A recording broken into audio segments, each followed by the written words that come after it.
सभी साथियों को नमो बुद्धाय, जय भीम, जय भारत, जय संविधान, जय काशीराम। आज हमारे साथ है नेशनल भीम आर्मी के चीफ लोकेश कटारिया जी, जो लगातार जो अनुसूचित जाति जनजाति के लोगों पर अत्याचार जो पूरे देश के अंदर हो रहे हैं, उत्तर प्रदेश के अंदर हो रहे हैं, और जहाँ कहीं भी कहीं कोई हत्या होती है, बहन बेटी के साथ बलात्कार की घटना होती है, छेड़छाड़ की घटना होती है, और कहीं भी किसी भी मुद्दे पर वो पहुंच जाते हैं। अभी पीछे जालौर भी गए और पीछे इन्होंने काफ़ी संगठनों को इकट्ठा करने का भी प्रयास किया। उसके साथ साथ आज आप बुलंदशहर में हैं। लोकेश जी, आपका बहुत बहुत स्वागत है बुलंदशहर में। लोकेश जी, आप इतने लंबे से समय से संघर्ष कर रहे हैं और आपने पीछे जालौर भी वहाँ पर गए, तो जालौर में आपको मैंने देखा था, आपको कुछ वहाँ धमकियाँ भी आई, तो उससे आप कैसा अनुभव करते हैं, मतलब क्या लगता है आपको? देखो, धमकियाँ सभी को जय भीम नमो बुद्धाय, जय संविधान, जय गुरु रविदास जी की, जय काशीराम, जय भारत। देखो, धमकियाँ देना या धमकियाँ मिलना, ये धमकियाँ वो देते हैं जो डरते हैं, और कहीं ना कहीं उन लोगों को डर लगा हम लोगों से, क्योंकि जालौर राजस्थान में वो कंडीशन बन चुकी थी कि जो मनवादी लोग हैं और जो गंदी मानसिकता के लोग हैं, तुच्छ व्यक्ति, उनको डर लग रहा था, खौफ लग रहा था कि कहीं ये भीम सेना, Bhim army, national Bhim army या बहुजन समाज पार्टी वाले तुम्हारी उल्टी लुटिया ना कर दें, और वही काम हमारा। नहीं, आप वहाँ पहुँचे जालौर में, और जालौर में और भी कई संगठन पहुँचे। ऐसा क्या कारण था कि जो है जो भीम आर्मी है, उसके चीफ चंद्रशेखर रावण है, वो घटना के समय नहीं पहुँचे और उसके घटना के कई दिन बाद पहुँचे? तो इसका क्या संदेश वहाँ राजस्थान में और देश में गया है इसका? देखो, वहाँ के हमारे माननीय कलेक्टर साहब से बात हुई थी जालौर के। हम 6 लोगों को परमिशन मिली थी, हमें 6 लोग गए थे हम गाड़ी से अपनी। पहले हम पीड़ित परिवार से मिले, हम उनका सारा जायजा लिया, उनकी सारी परिस्थिति जानी। उसके बाद अगले दिन हम माननीय कलेक्टर साहब से मिले, तो एसपी साहब से भी मुलाकात हुई। तो हमें जो जानकारियाँ मिली है, जानकारी ये मिली है कि चंद्रशेखर भाई हमारे अपने समाज के अपने बड़े भाई हैं, हमारी कोई व्यक्तिगत दुश्मनी नहीं है, लेकिन कहीं ना कहीं नोटंकी करना और उल्टे सीधे बयानबाजी करना, ये तो उनका पेशा है पहले से, इस बात को तो आप सब जानते हैं। अब ये जिस दिन हम गए, उससे अगले दिन वे पहुँच गए। उन्हें लगा कि कटारिया तो पहुँच गया, मुझे पहुँचना चाहिए। उससे पहले इन्होंने डीजीपी, जो पुलिस महानिदेशक राजस्थान है, उन्हें फ़ोन करके कहा कि मुझे अरेस्ट करा लो। तो ये हाईलाइट होने के लिए, क्योंकि अब 200 सीटों में चुनाव लड़ने की तैयारी है। थोड़ा बहुत बीएसपी वहाँ 1-2 सीट लाती, तो उनकी बीएसपी की वोट काटने के लिए चुनाव लड़ने की तैयारी में बैठ गया है वहाँ पे। तो ये तो इसका प्लान है कि कहीं भी वारदात हो, उस पर नोटंकी करना, उस पर राजनीति खेलना, चाहे इंसाफ मिलो ना मिलो। ना तो राजस्थान में जितेंद्र मेघवाल भाई को आज तक इंसाफ मिला, ना ही इंद्र मेघवाल भाई को इंसाफ मिला।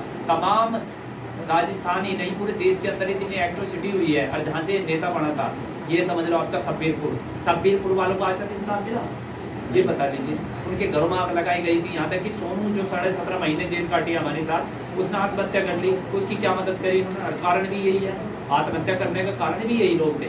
तो ये लोग केवल समाज को बर्बाद करने पे लगे हुए हैं। मैं ज़्यादा नहीं बोल सकता, क्योंकि मैं ज़्यादा बोलूँगा लोग मुझे गालियाँ दे रही है, और सच कहने वाले को हमेशा गालियाँ ही मिलती है। ऐसा आपको क्या लग रहा है कि जैसे आप भी प्रयासरत रहे, आपने अम्बेडकर भवन दिल्ली झांसी रोड में मीटिंग की थी, और आपका प्रयास था कि सारे संगठनों को एक किया जाए, तो वहाँ कितने संगठन पहुँचे थे? और लगभग मुझे लगता 6 लाख के करीब संगठन हैं पूरे देश के अंदर। तो वहाँ आपको क्या लगता है कि समाज की लड़ाई ऐसे धड़ों में बट के किस तरह से लड़ी जाएगी, और इकट्ठा हो पाएंगे या नहीं हो पाएंगे? देखो, मुझे नहीं लगता कि हम लोग इकट्ठा हो पाएंगे। ये 6 लाख संगठन छोटे, 6 संगठन भी हैं वहाँ पे। जब मैंने इन लोगों से 15 दिन या 1 महीना पहले सबसे वार्तालाप की, तो सब एग्री हुए कि अच्छी बात है, आपका कथित प्रयास है।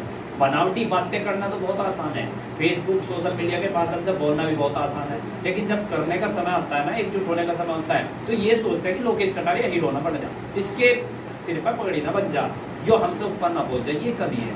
आज आरएसएस या उनके अन्य संगठन मनवादी लोग के ऊपर है, वे लोग आपस में कंपटीशन नहीं करते। वे अगर कंपटीशन भी करते हैं तो अपने समाज को, अपने लोगों को, अपने संगठन को आगे बढ़ाने का कंपटीशन करते हैं, ना कि हमारे वालों की करो। मैं नहीं कह रहा कि मैं अच्छा हूँ या मेरे मुंह पे 4 चांद लग रहे, गलत मैं भी हो सकता हूँ, लेकिन मैं ये कहना चाहूँगा कि सभी लोग अगर एकजुट हो जाए, अभी भी समय है। नहीं तो देख लो, बलात्कार हो रहे, हत्याएं हो रही, अत्याचार बढ़ता चला जाए। नेताओं को भी आज तक ये बता दीजिए कि जितने भी दलित लीडर उभरे, उनकी बहन बेटियों के साथ या बड़े बड़े लीडरों के साथ या एमपी एमएलए की बहन बेटियों के साथ हुआ तो केवल मजदूर आदमी के साथ हुआ। आप जैसे आम लोगों की बहन बेटियों के साथ हुआ। आज तक किसी मंत्री, नेता की, एमएलए की लड़की छाई किसी ने बलात्कार करा या मारा कोई? मतलब लोकेश कटारिया जी, आज हम देख रहे हैं कि जो बहुत सारी समाज की, अनुसूचित जाति जनजाति समाज की बहुत सारी राजनीतिक पार्टियां भी आ गई हैं। पहले लोग संगठन बनाते हैं और उसके बाद राजनीतिक पार्टी बनाते हैं। क्या आपका भी संगठन के बाद ऐसा कोई इरादा है कि जो राजनीतिक पार्टी आप बनाएंगे? देखो, मेरी पार्टी बनाने की तो हैसियत है, साफ बात। देखो, मैं मान्यवर साहब कांसीराम जी को अपना आदर्श मानता हूँ, वो अपने आदर्श मानता हूँ, आदरणीय बहन जी को भी आदर्श मानता हूँ, और बाबा साहब तो है ही हमारे बहुत बड़े विधाता। जब तक बीएसपी है, जब तक हम किसी पार्टी का ना समर्थन करेंगे और ना साथ जाएंगे और ना ही पार्टी बनाने की सोचेंगे। पार्टी वो लोग बनाते हैं जिन्हें अपना निजी स्वार्थ होता है, चाहे वामन बेसराम हो, चाहे चंद्रशेखर रावण हो, चाहे उदित राज हो, चाहे अठावले हो, सठावले हो। ये नए बरसाती मेंढक बन के आ रहे हैं, इन्हें पैसा दिया जाता है। आरएसएस, बीजेपी, कांग्रेस इन्हें पैसा देती है, पालती है कि तुम पैसा लो, मौज लो और तुम पार्टी बनाओ और बीएसपी को तोड़ने का काम करो। ये काम ये कर रहे हैं। ये चुनाव में भी किया था, 2022 में किया, अब आने वाले 2024 और 27 में भी ये लोग करेंगे। अगर आज बहुजनों की सरकार नहीं है उत्तर प्रदेश के अंदर, नहीं पूरे देश के अंदर, तो केवल ये कीड़े मकोड़े हैं जो छोटी छोटी पार्टियां बनाकर अपने घर बनाकर अपने घर बन रहे हैं।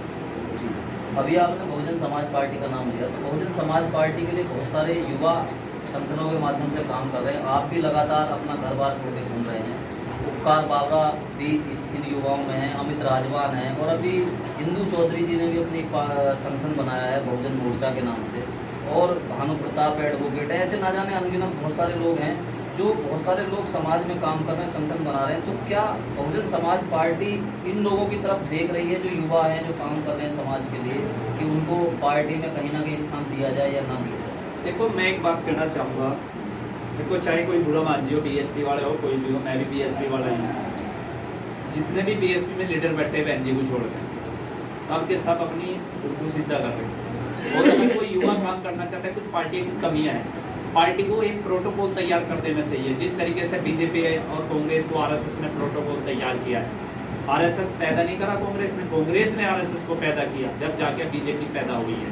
और मैं बता दूं, लोगों के दिमाग में जो कीड़ा उभर रहा है, मैं बता दूं, केवल अगर हमारा भला हो सकता है तो बहन जी के अंडर में हो सकता है, ये ध्यान रखना।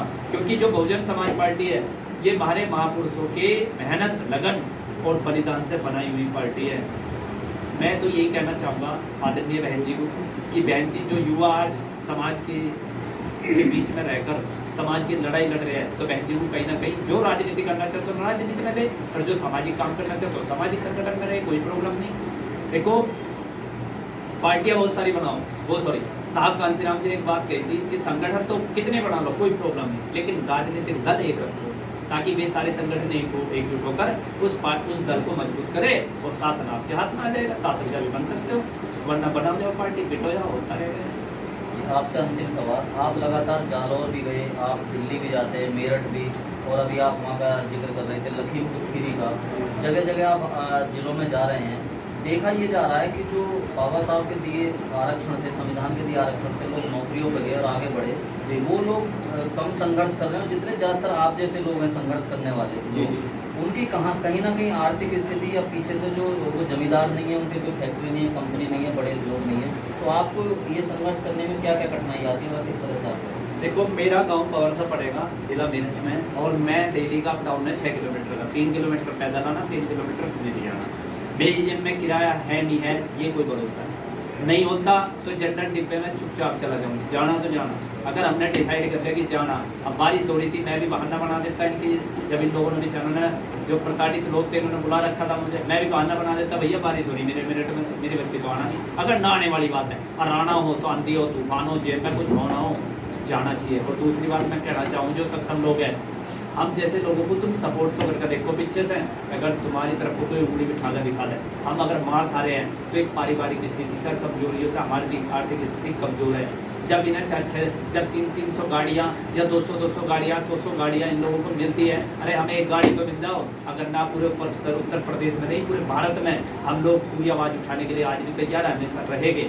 तो मैं तो उनसे ये निवेदन करूँगा, भैया आप जो कमाते हो उसमें से कुछ % इन समाज सेवकों को दो, जो तुम्हारे हिस्से की लड़ाई लड़ रहे हैं। और ना तुम्हारा शोषण तो हो ही रहा, चाहे तुम गवर्नमेंट कर्मचारी हो चाहे प्राइवेट हो, हर जगह तुम्हारा शोषण है। तुम्हारी आवाज़ उठाने के लिए हम लोग तैयार हैं, लेकिन कम से कम थोड़ा बहुत सपोर्ट तो करो। बिना सपोर्ट के हम क्या कर लेंगे? मुझे बस में जाना मेरा, तो वो कोई सा मेरा रिश्तेदार लग गया मेरे समाज का जो बेचारा मुझे पैसे समाज का बिना वापस था भैया, तो भी वो भी सरकारी नौकर है, तो हिसाब देना। तो मैं तो ये निवेदन करूंगा कि सभी लोग मिलकर इन समाज सेवकों का साथ दें और जहाँ पर बहन बेटियों के साथ कुछ होता है वहाँ भी आर्थिक मदद करने का काम करें। ये ना कि तुम साला डेली मुर्गा खाओगे या डेली तुम्हें बढ़िया खाना पीना, जितना तुम पैसा खाने पीने में लगाते हो ना उतने सीधा खाने पीने में, इतना पैसा समाज में लगाओगे देखो, और अपने बच्चों की शिक्षा में लगाओ, देखकर समाज का ध्यान रखें।